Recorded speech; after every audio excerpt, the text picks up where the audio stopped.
Hi friends, ಎಲ್ರಿಗೂ ನಮಸ್ಕಾರ. ನಾನಿವತ್ತು ಬೆಲ್ಲದ ಹಣ್ಣಿನ ಪಾನಕನ ಮಾಡಿ ತೋರಿಸ್ತಾ ಇದ್ದೀನಿ. ನಿಮ್ಮ ಕಡೆ ಈ ಹಣ್ಣನ್ನು ಯಾವ ರೀತಿ ಕರೀತಾರೆ ಅಂತ ಕಮೆಂಟ್ ಮಾಡಿ. ತುಂಬ ಚೆನ್ನಾಗಿರುತ್ತೆ, ಒಂದು ಸಲ ಟ್ರೈ ಮಾಡಿ. ಈಗ ನೋಡಿ, ಒಂದು ಬೆಲ್ಲದ ಹಣ್ಣನ್ನು ಈ ರೀತಿ ತೊಗೊಂಡಿದ್ದೀನಿ. ಅದು ಚೆನ್ನಾಗಿ ಬುಡದಿಂದ ನೋಡಿದ್ರೆ ಸ್ಮೆಲ್ ಬರ್ತಾ ಇರಬೇಕು, ಹಣ್ಣಿನ ಸ್ಮೆಲ್ಲು. ಆಗ ಹಣ್ಣಾಗಿದೆ ಅಂತ ಅರ್ಥ. ಇದನ್ನು ನಾನು ಈ ರೀತಿ ಒಡ್ಕೊತಾ ಇದ್ದೀನಿ. ನೋಡಿ, ಈ ರೀತಿ ಚೆನ್ನಾಗಿದೆ ಹಣ್ಣು. ಈ ರೀತಿ ಒಡ್ಕೊಂಡಾದ್ಮೇಲೆ ಸ್ವಲ್ಪ ಒಂದು ಅರ್ಧ ಕಪ್ಪಷ್ಟು ಬೆಲ್ಲನೂ ಸಹ ತೊಗೊಂಡಿದ್ದೀನಿ. ಈಗ ಒಂದು ಪಾತ್ರೆಗೆ 2.5 ಗ್ಲಾಸಷ್ಟು ನೀರನ್ನು ಸಹ, ಒಂದು ದೊಡ್ಡದು ಗ್ಲಾಸಲ್ಲಿ 2.5 ಗ್ಲಾಸಷ್ಟು ನೀರನ್ನು ಹಾಕೋತಾ ಇದ್ದೀನಿ.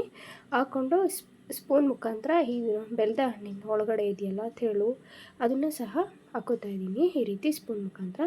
ಹಾಗೆ ಅದರಲ್ಲಿರೋ ಸ್ವಲ್ಪ ಸಿಪ್ಪೆಯಲ್ಲಿ ಇರುತ್ತಲ್ವ ಆ ಹಣ್ಣಿಂದು, ಅದನ್ನು ಸಹ ಎರ್ಕೋತಾ ಇದ್ದೀನಿ ಈ ರೀತಿ ಚಮಚದ ಸಹಾಯದಿಂದ.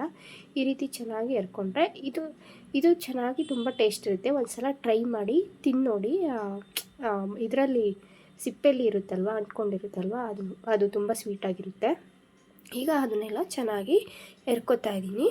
ಈ ರೀತಿ ಎರ್ಕೊಂಡು ಸ್ಪೂನ್ ನೀರೊಳಗಡೆ ಹಾಕೋತಾ ಇದ್ದೀನಿ. 2.5 ಗ್ಲಾಸ್ ನೀರನ್ನು ಹಾಕ್ಕೊಂಡಿದ್ನಲ್ವ, ಅದಕ್ಕೆ ಈ ರೀತಿ ಚೆನ್ನಾಗಿ ಕೈನ ನೀಟಾಗಿ ವಾಶ್ ಮಾಡಿಕೊಂಡು ಕೈಯಲ್ಲಿ ಚೆನ್ನಾಗಿ ಈ ರೀತಿ ಮ್ಯಾಶ್ ಮಾಡ್ಕೋತಾ ಇದ್ದೀನಿ. ಈ ರೀತಿ ಚೆನ್ನಾಗಿ ಇಂಟ್ಕೊಂಡು ಅದರಲ್ಲಿರೋ ಸಿಪ್ಪೆ ಮತ್ತು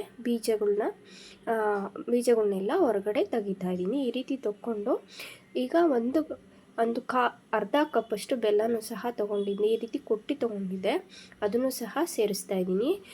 ಇದಕ್ಕೆ ಬೆಲ್ಲ ಮತ್ತು ನೀರು ಜಾಸ್ತಿ ಇದ್ದರೆ ತುಂಬ ರುಚಿಯಾಗಿರುತ್ತೆ.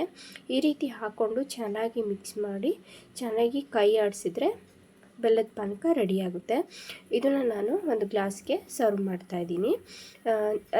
ಇದನ್ನು ಸ್ವಲ್ಪ ಸೋಸ್ಕೊಳ್ತಾ ಇದ್ದೀನಿ. ನೀವು ಹಾಗೇನೂ ಕುಡಿಬೋದು, ಸೋಸ್ಕೊಂಡಾದರೂ ಕುಡಿಬೋದು. ಕುಡಿಯೋದಕ್ಕಿಂತ ಹಾಗೆ ಕುಡಿದ್ರೆ ತುಂಬ ಚೆನ್ನಾಗಿರುತ್ತೆ. ಹಾಗೆ ನೀವು ಬೇಕಾದ್ರೆ ಏಲಕ್ಕಿನೂ ಸಹ ಕುಟ್ಟಿ ಹಾಕ್ಕೋಬೋದು. ನಾನಿಲ್ಲಿ ಹಾಕ್ತಾಯಿಲ್ಲ. ತುಂಬ ಚೆನ್ನಾಗಿರುತ್ತೆ ಬೆಲ್ಲದ್ದು. ಇದು ಬೇಸಿಗೆಗಾಲದಲ್ಲಿ ತುಂಬ ಸೂಟಾಗುತ್ತೆ. ಈ ರೀತಿ ಒಂದು ಸಲ ಟ್ರೈ ಮಾಡಿ ನೋಡಿ, ತುಂಬ ಚೆನ್ನಾಗಿರುತ್ತೆ. ಹಾಗೆ ನಮ್ಮ ಹಳ್ಳಿ ಸೈಡಲ್ಲೆಲ್ಲ ಈ ರೀತಿ ಮಾಡ್ತಾರೆ. ಬೆಲ್ಲದ ಹಣ್ಣು ತುಂಬ ಚೆನ್ನಾಗಿ ಸಿಗುತ್ತೆ. ಹಾಗೆ ಇದು ಯಾವ ರೀತಿ ಬಂತು ಅಂತ ಕಮೆಂಟ್ ಮಾಡಿ. ಹಾಗೆ ಯಾರೆಲ್ಲ ಕುಡಿದಿದ್ದೀರಾ ಅವರೆಲ್ಲ ಕಮೆಂಟ್ ಮಾಡಿ. ಈ ವಿಡಿಯೋ ನೋಡಿದ್ದಕ್ಕೆ ಎಲ್ರಿಗೂ ಧನ್ಯವಾದಗಳು. ಹಾಗೆ ಯಾರೆಲ್ಲ ನೋಡ್ತಾ ಇದ್ದೀರಾ ದಯವಿಟ್ಟು ಸಬ್ಸ್ಕ್ರೈಬ್ ಮಾಡ್ಕೊಳ್ಳಿ, ನನ್ನ ಚಾನಲ್ಗೆ ಸಪೋರ್ಟ್ ಮಾಡಿ. ಈ ವಿಡಿಯೋ ನೋಡಿದ್ದಕ್ಕೆ ಎಲ್ರಿಗೂ ಧನ್ಯವಾದಗಳು. Thank you all.